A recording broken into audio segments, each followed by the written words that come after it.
We've seen this published late last night. What you're hoping to get from the trade talks with the United States, and what is it? Well, what we want to get is a great deal for businesses and consumers right across Britain. So we want to see tariffs reduced. We want to see it easier for small businesses in particular to export to the US. And we also want better prices for UK consumers by cutting tariffs on goods coming in from the United States. There's also a huge opportunity for a better deal on data and digital. And our assessment suggests that we could expand trade by £15 billion, get a £1.8 billion increase in wages for British workers, and boost every single part of the country, particularly the Midlands, the North East and Scotland. There's been a lot of concern that we don't really have the ability, the bandwidth in government, or indeed the personnel to conduct high-level trade talks with both the EU and the US. Obviously, you think we do have that ability. Is the idea to play both sides off against each other? Well, we have a world-class negotiating team. We've got Crawford Faulkner, who we recruited from New Zealand.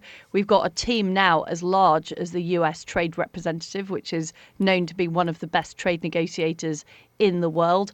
Our team are ready to go. They're planning to fly out to the US later this month to commence the first round. We've also got an excellent team led by David Frost for Task Force Europe. And the fact is that the UK market is a market that all countries are keen to export to. We've been part of the customs union or the part of the EU for almost 50 years. There's a huge opportunity. And of course, many countries, whether it's the US, Japan, the EU, want to have good trade relations with us.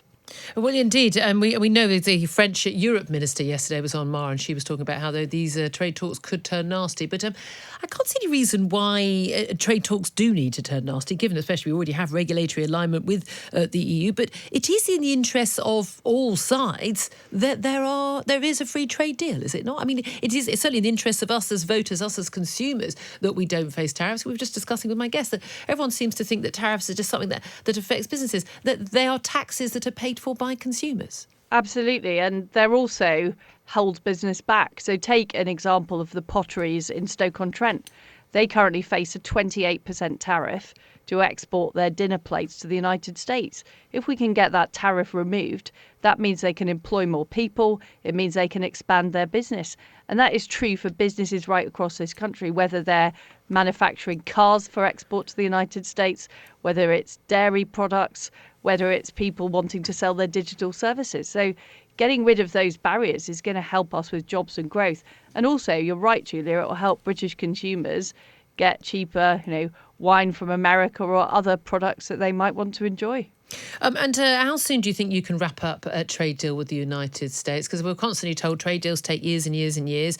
Often it seems to take years and years and years if the EU are involved. But we've got a deadline for the 31st of December. We're told even by June the Prime Minister will be willing to walk away if there isn't proper actual developments in progress being made. How soon do you expect to be able to tie up a deal with the United States? Well, I'm not going to put a deadline on it, but both sides are very committed to this negotiation. We're putting all of our best people on it. We are starting the talks towards the end of this month, and I hope we can make rapid progress. And as you rightly point out, the US have been historically quicker than the EU in terms of moving forward with negotiations. We've already had a lot of preliminary discussions, so I hope we can make rapid progress. Not concerned, though, also President Trump has a habit of just slapping tariffs here and there. He did it with the Chinese, he did it on a lot of the French luxury goods, just to sort of make a point about other policies and other deals he's not happy with. Are you not concerned that actually he's a rather difficult person to negotiate with and could be rather unpredictable? Well, I don't approve of this tit-for-tat tariffs, and I have vociferously argued with the United States about the retaliatory tariffs they've placed on our whiskey.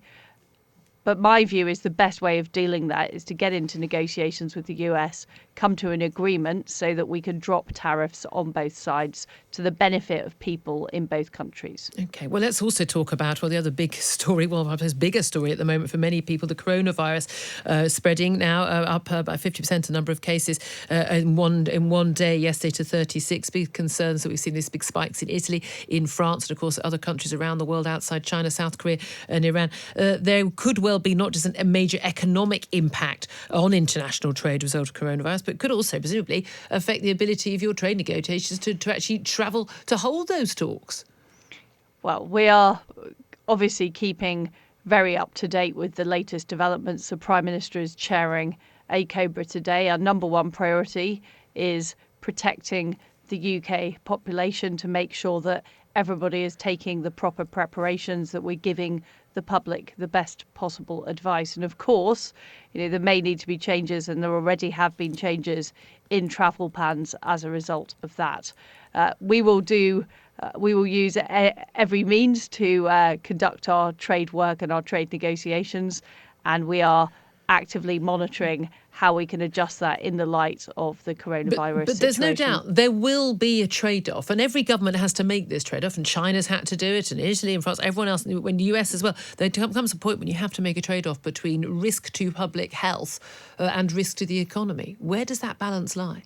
Well, the Prime Minister's been very clear that his number one priority is dealing with coronavirus, and public health takes the priority. And I think that is absolutely right. That's what the public would expect. Of course, within those constraints, we will work to move our economy forward. And one of the key opportunities that we've been talking about is this US trade deal. OK, well, let's come back to another big story over the weekend. Priti Patel, the Home Secretary, is accused of being a bully by Sir Philip Rutnam, who's resigned in a rather dramatic fashion on Saturday lunchtime, calling the cameras to his home to make a statement saying he's not going to go quietly, not taking a payoff, accusing her of vicious, personal accusations against him. Is Priti Patel a bully? Priti Patel, in my view, is a fantastic minister who is doing and delivering what the public want in terms of improved numbers of police officers, the points-based immigration system, which has huge public support across our country. She's got a tough job. She's very professional in the way she deals with people. I've always found her an excellent colleague to work with, and I'm very confident in her doing her job. Is she a bully? I don't believe that's the case at all. She's very professional in all of the dealings I've had with her. There have been concerns that she has been facing not just racism, but sexism as well, in the way that she's been treated by the media and treated by many opposition benches as being a difficult woman. You've faced a little bit of this over the years. Any woman who perhaps is seen as, should we say, strident, and who knows, I may have faced some of this too, is perhaps judged rather more harshly than a man doing exactly the same thing, saying exactly the same thing in exactly the same way. Well, I think you can see when Priti goes out in public the massive support she has with the public, because people like straight-talking politicians who believe in things, who get things done. And that is very much the type of politician Priti is.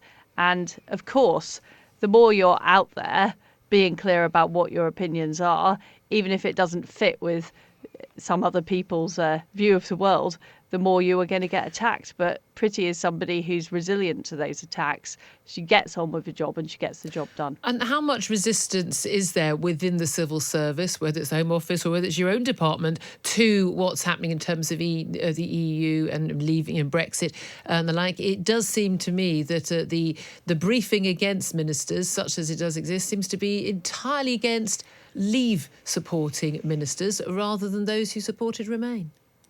We do have a very professional civil service in this country, and I've just been talking about our high-quality trade negotiators led by Crawford Faulkner, one of the best in the world. We recruited him from New Zealand. We've got some fantastic people in the civil service. But of course, we need to make sure that the whole government is working together to deliver for the public.